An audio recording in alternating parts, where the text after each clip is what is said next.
Hello guys! So, ang topic natin for today, ito, mga ginagawa o nangyayari sa isang lalaki kapag miss na miss ka na niya. So ladies, kung gusto mong malaman ang mga ito, panoorin mo ito.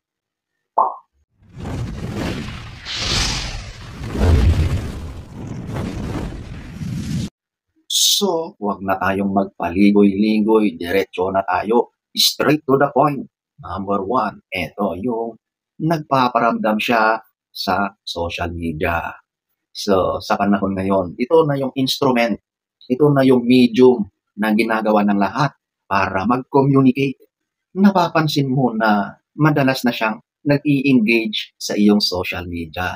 So, bigla na lang magno-notify or mag-pop up dyan sa phone mo na itong partner mong lalaki or karelasyon mong lalaki ay nagpapahiwatig, nagiging active siya. It's either nagla-like siya, nagko-comment siya sa iyong mga posts, or anything sa iyong social media, di ba? Magugulat ka kasi hindi naman niya iyon gawain, di ba? Private siya sa mga ganyang bagay. Pero ngayon, aba, nagiging active na siya sa iyong softmed. Isa lang ang ibig sabihin niyan. Namimiss ka na niyan. Hindi na niya mapigilan ang ganyang nararamdaman. Kaya, ayan na. Diyan na siya nagpaparamdam sa iyong social media. Number one. Number two, madalas na siyang mag-text, mag-chat, or tumawag. Yes. Kung kanina ay tungkol sa social media, ngayon naman, mas direct ito eh. Kasi talagang mini-message ka na, tatawagan ka na, okay? Kabisado mo na ang lalaki na yan.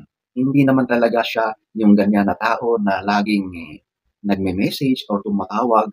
Pero lately ulit ay parang naging madalas na ang kanyang pagme-message sa iyo at lagi ka na niyang tinatawagan. Ang mga ganitong mga ginagawa ng lalaki, ibig sabihin niyan ay lagi ka na niyang namimiss. Lagi ka na niyang naaalala. Gusto ka niyang makausap, makita. Kasi namimiss ka niya eh. Mahal ka niya, kaya ganyan. Okay? So, kapag lately ay ganyan na ang napapansin mo sa lalaki, miss ka na niyan. Kaya nagiging madalas ang communication ninyo. Number two.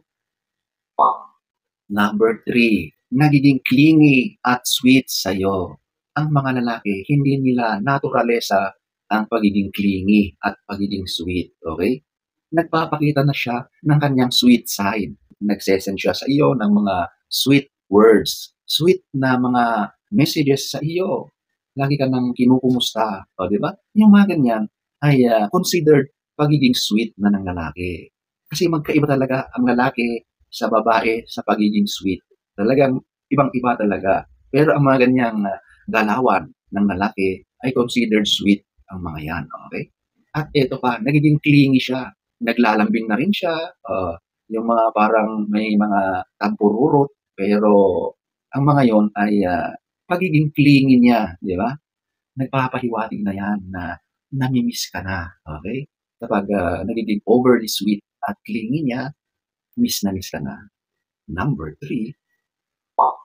Number four, gumagawa ng dahilan para magkita kayo. Okay? So, para magkita kayo, napakarami naman yan na mga pwedeng mangyari.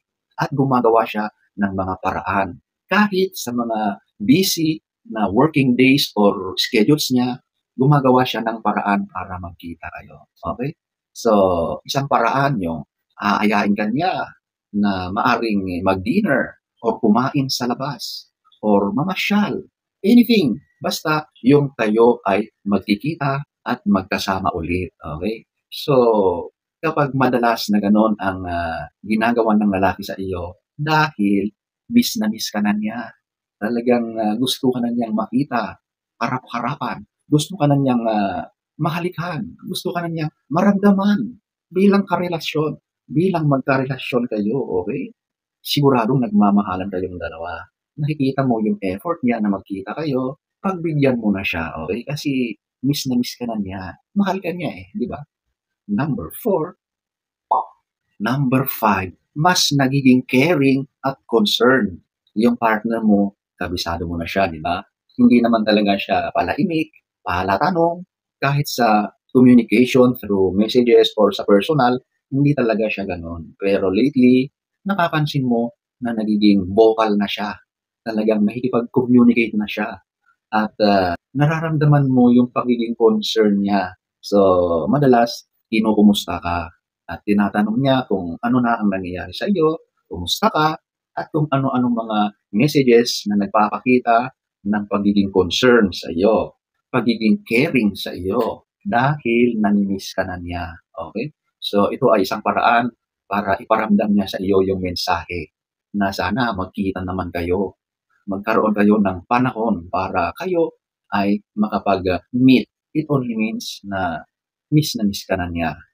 Number 5. Number 6, bigla kang nakakatanggap ng mga random gifts. Okay? So, magugulat ka na lang, aba, may dumating na mga regalo at ito ay galing sa kanya. Okay? So, ang mga gestures ng lalaki na ito, nagpapahiwatig na nami-miss ka na. Sana magkita ulit kayo. Okay? Ito yung pamamaraan ng lalaki na nandito pa ako, kumusta ka na, miss na kita. Sana magustuhan mo yung gift ko sa iyo. Mga ganong banat ba? Diskarte ng lalaki yan. Kanya-kanyang style yan. At yung iba, ganito ang ginagawa para magparamdam. Okay?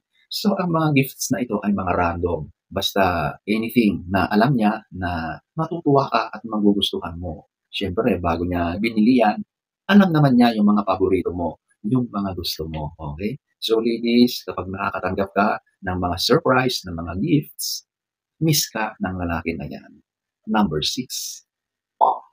Number 7, binabalikan niya yung mga lumang larawan niyo, mga konvo niyo, nami-miss ka na niya. Lagi ka na niyang naiisip. So ito na yung ginagawa niya. Yung mga luma, yung mga memories niyo doon ay kanyang tinitingnan. At ngayon, sineshare niya at sinesend niya sa iyo ang mga yon. Parang ang ginagawa niya is nire-reminisce niya yung mga memories niyong dalawa at sineshare niya ang mga yon sa iyo.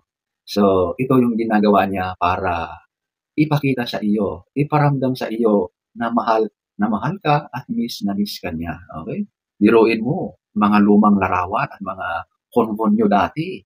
Tapos talagang binalikan niya yun, di ba?